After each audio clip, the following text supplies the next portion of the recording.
France en 2019, 2020, 2021 et 2023, l'entreprise justifie cette absence en se disant déficitaire sur ses activités dans l'Hexagone et rappelle sa contribution aux finances publiques à hauteur de 2 milliards d'euros, un chiffre qui correspond essentiellement aux cotisations patronales et à la taxation des dividendes, peu d'impôts donc, qui sont eux payés aux pays producteurs.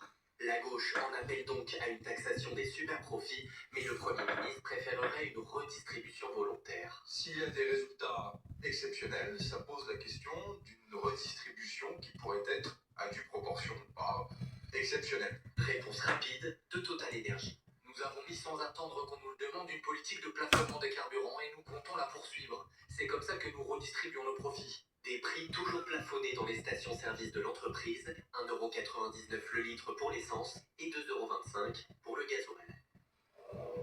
Et les mauvaises nouvelles s'accumulent dans le secteur de l'énergie, coup dur pour un tiers des foyers français qui se chauffent au gaz. Après-demain, le 1er mai, le prix de vente va augmenter de plus de 15%. Une forte hausse et pourtant ce n'est que le début. Il devrait encore augmenter fortement dans les prochaines années. Alors ce soir, on fait le point sur le sujet avec vous, Vicky Bogart. Vicky, première question, pourquoi le prix du gaz Vous savez, de plus en plus de Français et d'Européens abandonnent leur chaudière au gaz pour des alternatives plus propres, comme les pompes à chaleur. En France, aujourd'hui, environ 35% des ménages se chauffent encore au gaz, mais leur nombre devrait passer de 11 millions à 10 millions d'ici 2027. Pendant ce temps, le réseau de gaz doit quand même être entretenu. Donc, les coûts d'entretien, qui sont fixes, voire qui augmentent, se répartissent sur de moins en moins de personnes, ce qui entraîne des factures toujours plus élevées. Alors concrètement, ça veut dire quoi et surtout combien sur la facture? Eh bien, la facture annuelle moyenne d'un foyer pourrait augmenter de 317 € d'ici à 2030, rien que pour les coûts du réseau. Si on ajoute à cela les nouvelles taxes carbone européennes, la facture pourrait grimper de plus de 700 €. Et c'est sans compter sur l'évolution des prix du gaz sur les marchés mondiaux. Justement, on en a un exemple concret. Dès le 1er mai, 7,5 millions de foyers français sont concernés. Ceux qui ont opté pour une offre à prix variable, ils vont voir leur facture de gaz augmenter de 15%, soit en moyenne 6 € de plus par mois. C'est une conséquence de la guerre au Moyen-Orient qui a fait flamber les cours du gaz sur les marchés internationaux. Et à plus long terme, certaines études parlent d'un véritable effet boule de neige, moins de clients, donc des prix plus élevés, donc encore moins de clients. Et donc certains secteurs pourraient même être déconnectés du réseau. Effectivement, c'est même l'idée, couper des zones entières pour éviter que la facture n'explose pour ceux qui restent. C'est le principe des 100 territoires zéro gaz d'ici à 2030, voulu par le gouvernement. Des quartiers d'abord, puis des communes entières qui passeraient 100% à l'électrique. Les premiers territoires pilotes doivent être annoncés dès cet été pour lancer cette transition sur le terrain.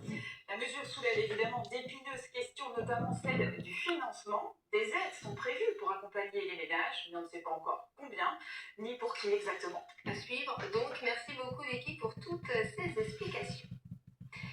Toujours aucune nouvelle de Manon Rolando, cette agricultrice de 31 ans disparue il y a un mois. Son compagnon a été arrêté lundi en Algérie, mais depuis on ne sait pas s'il a été entendu par des enquêteurs. Il est algérien et pourrait donc ne pas être extradé en France. En attendant, près de Nantes, les recherches des gendarmes s'intensifient. Florent Parfait et Frédéric Pilar. Pour tenter de lever le mystère, les gendarmes prennent de la hauteur.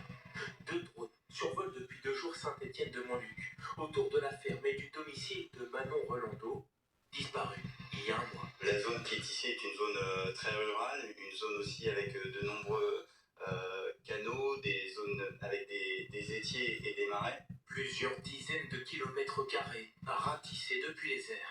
On peut détecter la terre retournée, on peut détecter des traces de posement, on peut détecter des objets qui ne sont pas d'origine naturelle, par exemple un sac poubelle, des bâches. Juste avant sa disparition, Manon Rolando avait pris contact avec une association nantaise qui aide les victimes de violences conjugales. Son conjoint, Abdelkarim B, 41 ans, a été interpellé lundi soir en Algérie en compagnie de la fille du couple, âgée de 15 mois. Déjà condamné pour violence conjugale sur une ex-compagne, il était visé par un mandat d'arrêt international, mais selon cet avocat franco-algérien, il ne sera pas extradé. La loi algérienne reconnaît, comme la loi française, la possibilité de juger un Algérien qui a commis des délits ou des crimes, même à l'étranger. Maintenant, Maintenant, si il s'avère qu'il y a eu assassinat, là, les faits seront beaucoup plus graves.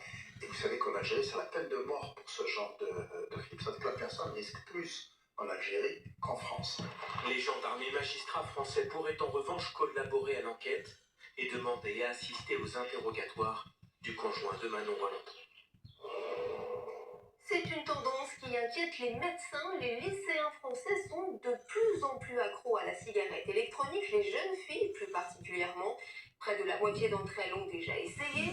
Saveur pomme, pastèque ou encore fraise banane, ces vapoteuses sont pourtant interdites à la vente chez les mineurs Nils Brunelli et Anaïs Furtad. Depuis des mois, voire des années, la cigarette électronique fait partie du quotidien de ces lycéens. Je me suis demandé ce qu'elle vous savait et j'ai commencé à vapoter. L'effet de groupe. Plus d'un quart de la classe qui fume. La consommation de cigarettes électroniques, jetables ou non, prend de l'ampleur chez les lycéens. Selon une étude de l'Observatoire français des drogues et des tendances addictives, ils sont 46% à avoir vapoté en 2024 contre environ 35% 10 ans plus tôt. Un phénomène qui touche davantage les filles, près de la moitié d'entre elles. Ça me permet de me détendre. Et après, l'addiction fait que c'est dur d'arrêter, quoi. Ces lycéens parviennent à se procurer ces produits de vapotage interdits de vente aux mineurs depuis 2014.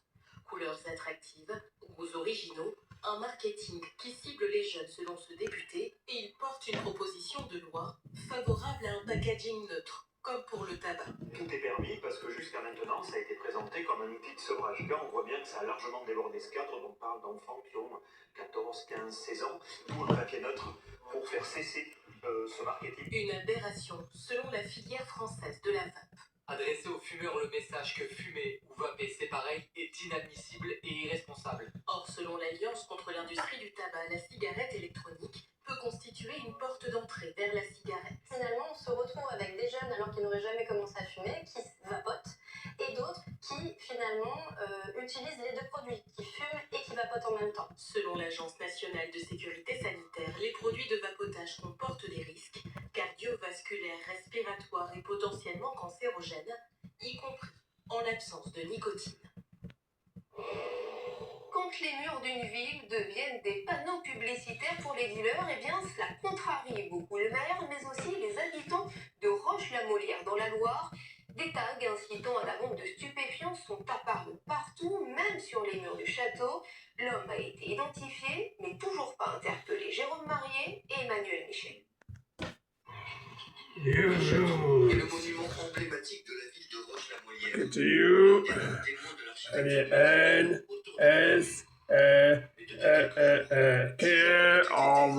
par ses inscriptions. Là-bas, il y a bienvenue. Il y a un 7 sur 7. Voilà, je pense qu'il donne son snapshot. Des feuilles de cannabis dessinées sur les murs, cette inscription du miel pour les abeilles qui fait référence à la vente de hashish. Le message est explicite. Il y a un individu qui cherche à faire un deal avec les mêmes codes. Les